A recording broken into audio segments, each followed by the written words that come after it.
Olá, bom dia. Vamos iniciar uma aula da disciplina Alvenaria Estrutural. Eu vou tomar como base para a aula de hoje esta apostila que eu tenho.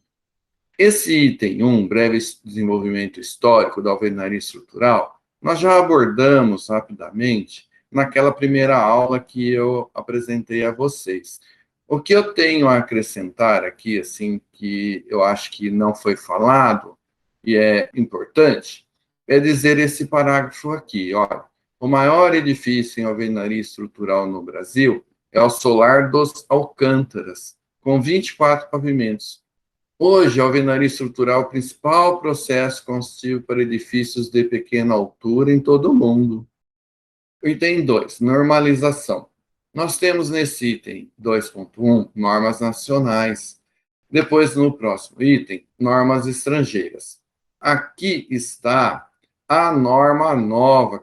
Na verdade, nós tínhamos até agora, agosto de 2020, normas para alvenaria estrutural de blocos de concreto, normas para alvenaria estrutural de blocos cerâmicos. As duas normas estavam separadas. E agora, nesses últimos anos aqui, elas foram juntadas e se transformaram em NBR 16.868. Tem as partes 1, 2 e 3, e tratam da alvenaria estrutural, bloco de concreto, bloco cerâmico, tijolo cerâmico. A parte 1 trata do projeto da alvenaria estrutural. A parte 2 trata da execução e controle de obras. E a parte 3, métodos de ensaio. E eu coloquei uma nota aqui, olha, a norma NBR 16868 só é aplicável à alvenaria de blocos e tijolos cerâmicos e de blocos de concreto, como eu comentei, para reforçar, ok? A NBR 14974 de 2003, bloco sílico calcário para alvenaria, parte 1 e parte 2. Parte 1 trata dos requisitos, dimensões e métodos de ensaio, e a parte 2 de procedimentos para execução de alvenaria. O bloco sílico calcário é uma opção ao bloco de concreto e ao bloco cerâmico. Não é muito usual no Brasil, embora seja país da Europa, por exemplo. Depois nós temos a 15270, parte 1 e 2, de 2017, componentes cerâmicos, blocos e tijolos para alvenaria. Veja que aqui é blocos e tijolos cerâmicos, nessa norma 15270. A parte 1 trata dos requisitos, e a parte 2 trata do métodos de ensaio. Temos a 12118, de 2013, blocos vazados de concreto simples para alvenaria, os métodos de ensaio. Temos também essa 15.049, de 2004, que trata dos chumbadores de adesão química instalados em elementos de concreto ou de alvenaria estrutural, determinação do desempenho. A 15.968 de 2011 é a qualificação de pessoas no processo construtivo para edificações, perfil profissional do pedreiro de obras. Os vazados de concreto simples para alvenaria, requisitos, é a 6136 de 2016. E algumas normas estrangeiras, eu citei aqui as mais importantes. Esta é do Instituto dos Estados Unidos de Tijolo Cerâmico. É uma norma antiga, de 66, mas ainda pode ser utilizada. Tem essa associação de alvenaria de concreto, lá também nos Estados Unidos. Tem a especificação para projeto e construção de alvenaria estrutural de bloco de concreto. Esse termo indica alvenaria estrutural. E aqui está a palavra alvenaria, 1970. Tem uma norma que é do estado da Califórnia, lá dos Estados Unidos, capítulo 24, no volume 2, 1997, trata da alvenaria estrutural, uma norma conceituada também no mundo, principalmente em região de possibilidade de terremoto, né, como é a Califórnia, lá nos Estados Unidos. Esse é o Instituto dos Estados Unidos de Alvenaria. Tem esse manual de e de qualidade no mundo, que é a norma do ACI. Lembram que nós temos na área de concreto armado protendido o ACI 318? que é o Instituto de Concreto dos Estados Unidos. O SAI 530.1 trata da alvenaria estrutural, de 2013. Trata aqui de um código de exigências de edifícios para alvenaria estrutural e especificações para estruturas em alvenaria. Temos uma norma também muito importante no mundo, que é a norma britânica, que é a ABS 5628. Tem a parte 1, a parte 2 e a parte 3. Não armada. Não armada, porque nós vamos ver depois na sequência as definições, já estão aqui as definições, olha. Nós vamos ver que existe a definição de alvenaria armada, não armada, alvenaria protendida, alvenaria racionalizada. A parte 2 trata do uso de alvenaria estrutural armada, vejam aqui não armada e aqui armada, e protendida. E a parte 3 trata dos materiais e componentes, projeto e trabalhabilidade.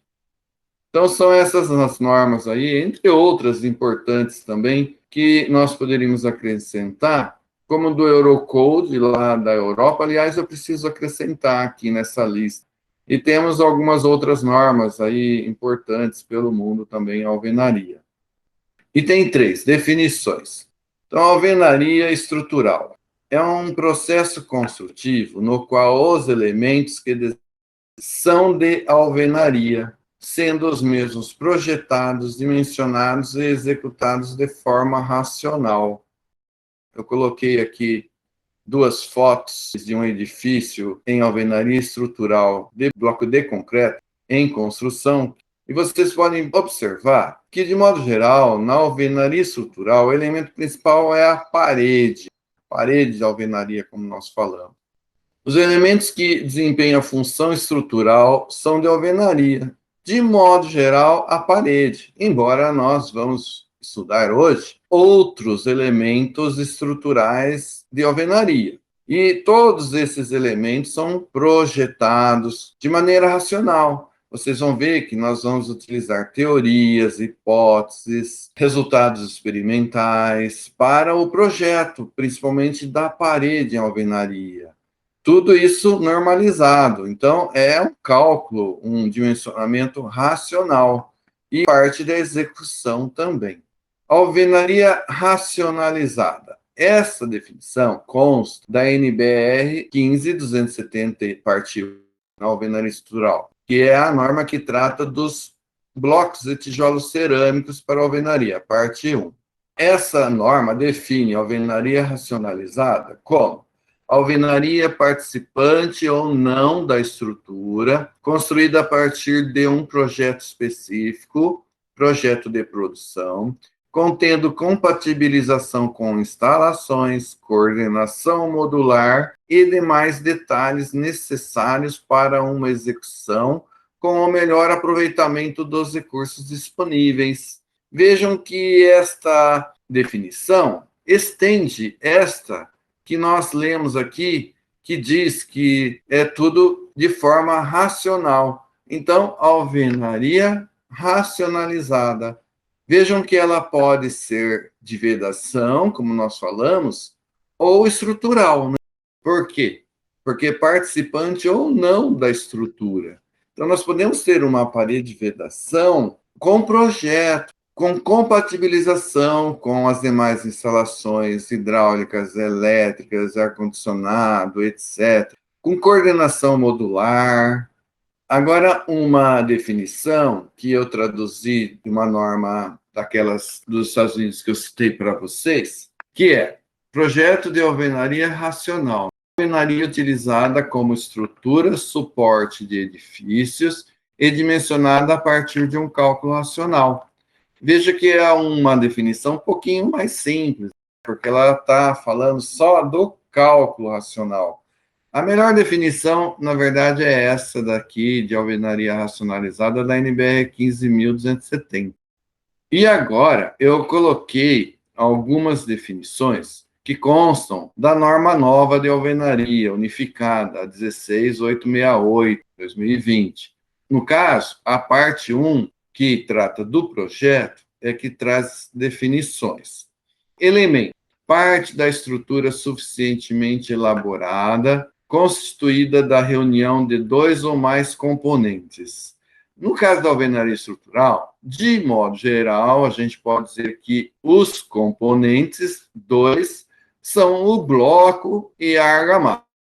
Para vocês que podemos ter a armadura, podemos ter o grout, são dois componentes também importantes na alvenaria estrutural.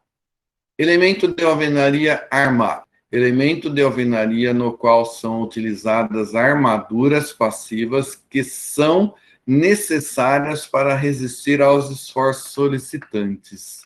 Vamos ver a alvenaria não armada, ou elemento de alvenaria não armado.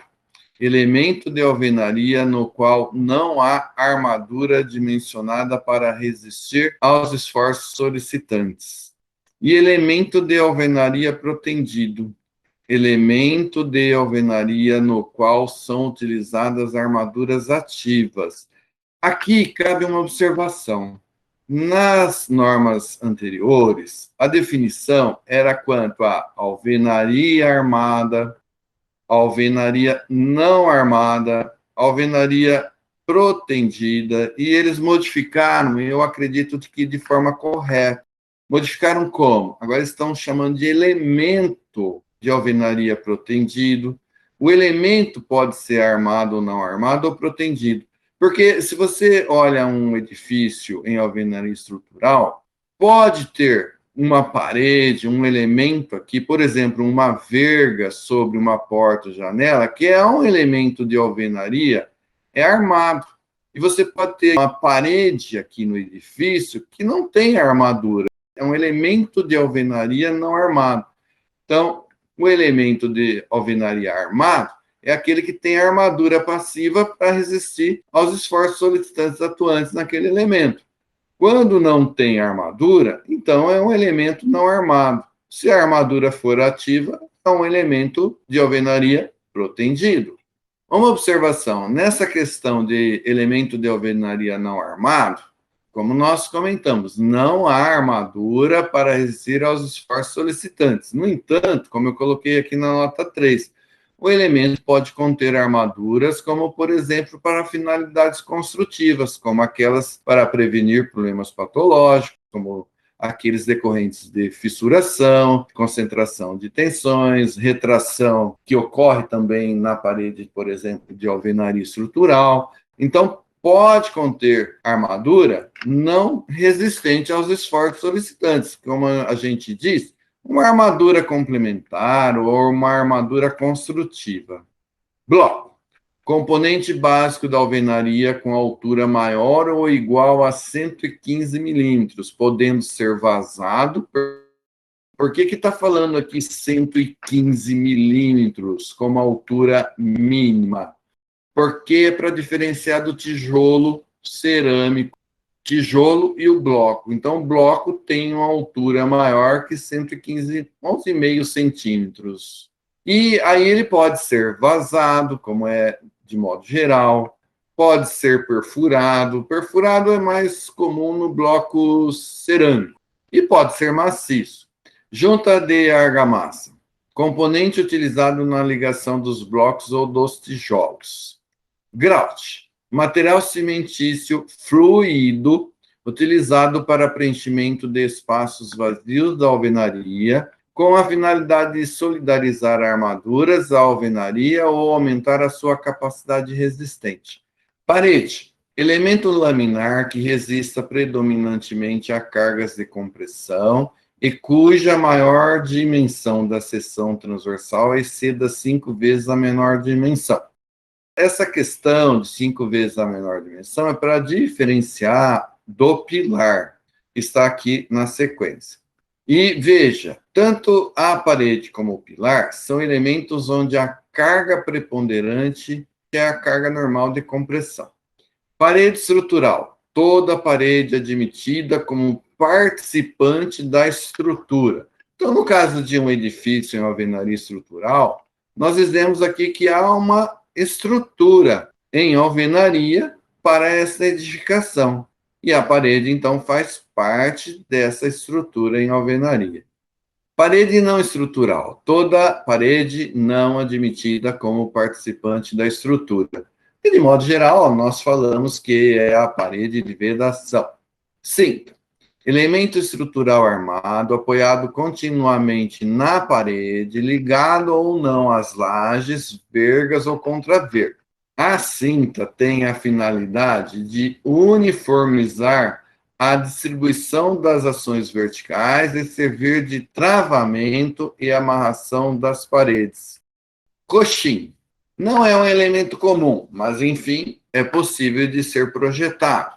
Elemento estrutural não contínuo, apoiado na parede para distribuir cargas concentradas. De modo geral, o coxim é um apoio feito em concreto para distribuir uma carga concentrada, de tal forma ela não ficar aplicada somente em uma parte de um bloco, por exemplo. É uma forma de aumentar a área de apoio de uma carga concentrada.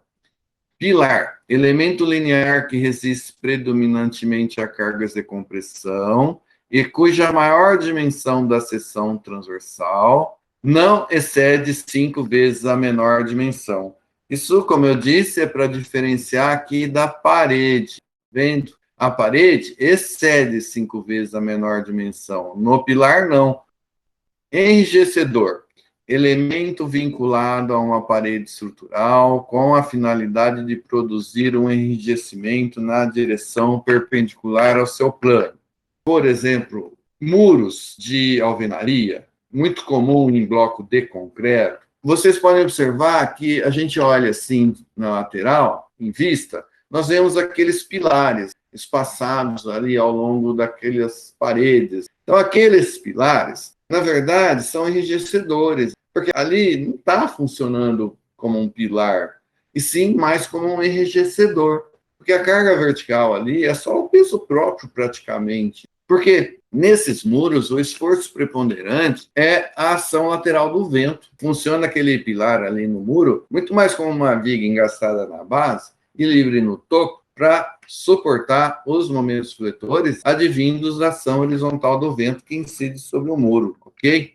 Viga, elemento linear que resiste predominantemente à flexão e cujo vão seja maior ou igual a 3 vezes a altura da seção transversal. Nós vamos, ao longo da nossa disciplina, aprender a dimensionar viga em alvenaria estrutural, de bloco de concreto, bloco cerâmico. Verga. Verga é uma viga alojada sobre abertura de porta ou janela, com a função exclusiva de transmissão de cargas verticais para os apoios adjacentes à estrutura. Nós vamos aprender a dimensionar viga e, consequentemente, dimensionamento de verga. Contraverga, elemento estrutural armado colocado sob o vão de abertura, com a função de prevenir fissuração nos seus cantos. A verga fica sobre a abertura, ó, sobre, e a contraverga abaixo da abertura. Geralmente, verga sobre janelas e portas, e a contraverga na parte inferior de janelas e aberturas na alvenaria. Área bruta. Área de um componente ou elemento, considerando-se as suas dimensões externas e desprezando-se a existência dos furos evasados. Olhem, por exemplo, esse bloco. Nesta figura 2, eu coloquei aqui, tem esse bloco inteiro, cerâmico, bloco estrutural. Esse outro. A área bruta. Pegue aqui a largura e multiplique pelo comprimento do bloco. Tem a área bruta. Área líquida, área de um componente ou elemento com desconto das áreas dos furos evasados. Por exemplo, aplicando o conceito de área líquida no bloco, você vai tirar da área bruta a área dos vazios desses furos e vai ter, então, a área líquida. A área líquida é a área de material, ó. Todas essas paredinhas aqui, onde é material, somando todas essas arinhas aqui de material, nós vamos ter a área líquida, ok? E a área efetiva?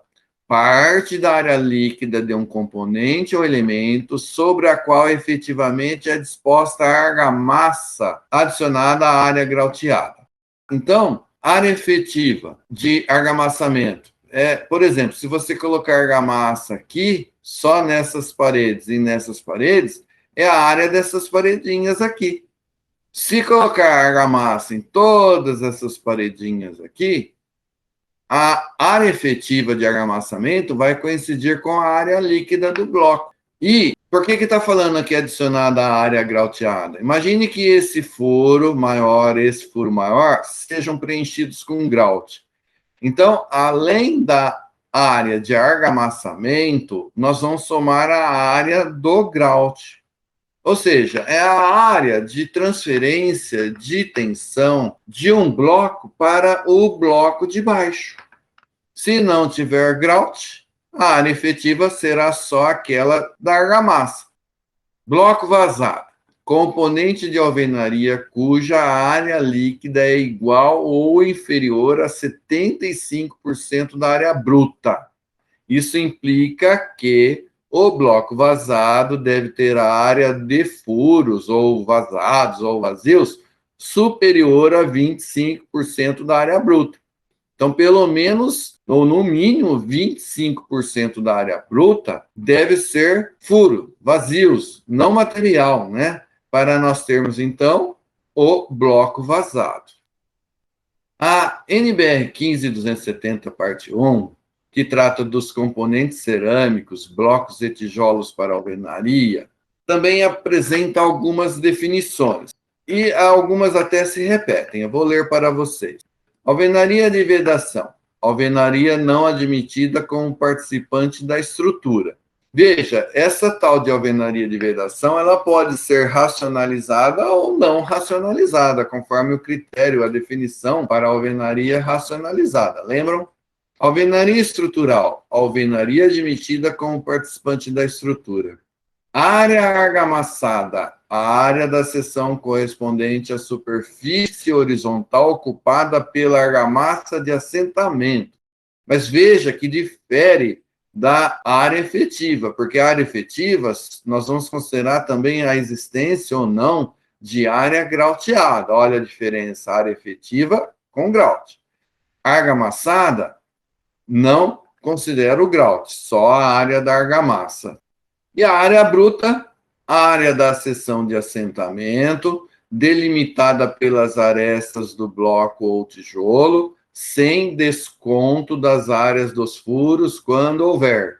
Área líquida, área da seção de assentamento, delimitada pelas arestas do bloco ou tijolo, com desconto das áreas dos furos, quando houver.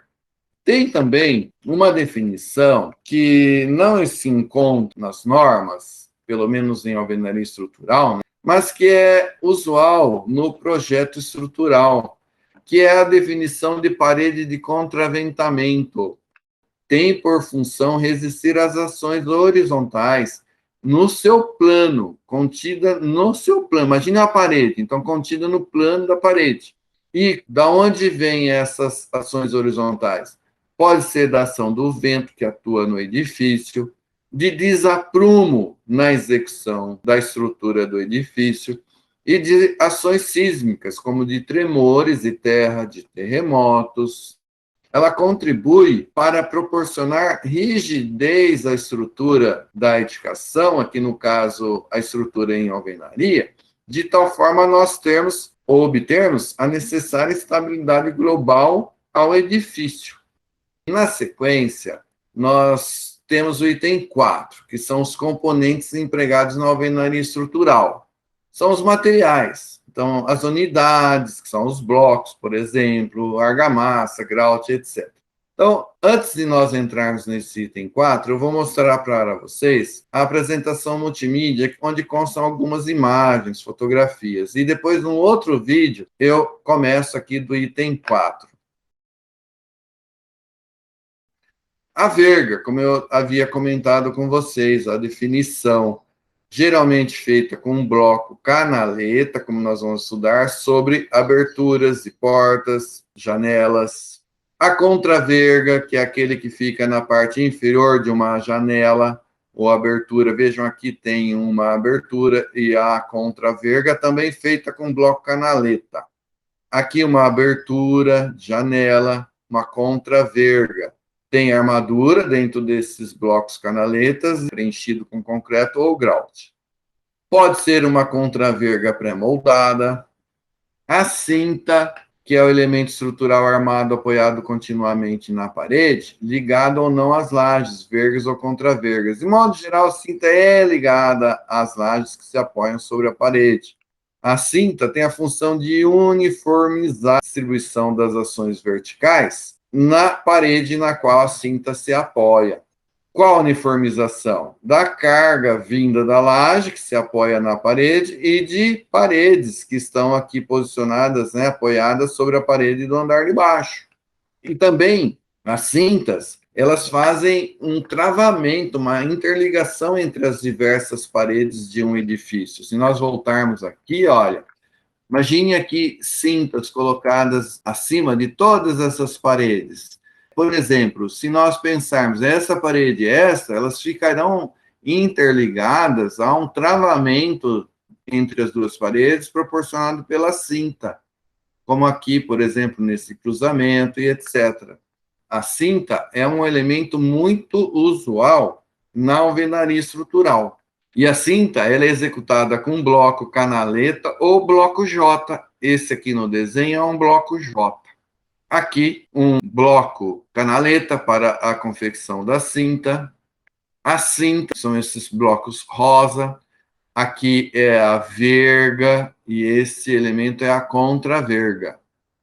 A cinta, a verga nessa pequena abertura, por exemplo, de um banheiro. A contraverga. A viga. Vejam que nós podemos ter viga de bloco de concreto, viga em tijolo maciço cerâmico, que é muito usual, como, por exemplo, os Estados Unidos, Inglaterra, Nova Zelândia, Austrália. Eles utilizam também muito a alvenaria com tijolo maciço cerâmico, ou tijolo perfurado também. Podem fazer a forma da viga com o próprio elemento cerâmico. Veja aqui a viga com tijolo. Aqui a viga vem sendo o vão. Aqui, esta grande viga aqui posicionada, embora ela possa ter esta parte aqui, né, estética, vamos dizer assim, e a armadura, o projeto da viga, ter só uma altura que nós não visualizamos aqui. Veja que outra vem sendo um grande vão. A vantagem de fazer assim a viga em alvenaria é porque não tem aqui a viga de concreto armado, com concreto diferente, então, da textura ou do tijolo, como aqui também nessa foto, e nessa também. Vejam aqui vigas em alvenaria. Não há necessidade de fazer de concreto armado e prejudicando a estética aí da edificação. A outra viga. Aqui, por exemplo, uma grande abertura com viga em alvenaria de bloco de concreto. Nós vamos aprender se são necessárias duas fiadas de bloco, preenchidos com grout e armadura, e essa terceira fiada não compor a viga, ser só aí uma carga sobre a viga. E assim nós encerramos esta aula. Um abraço a todos.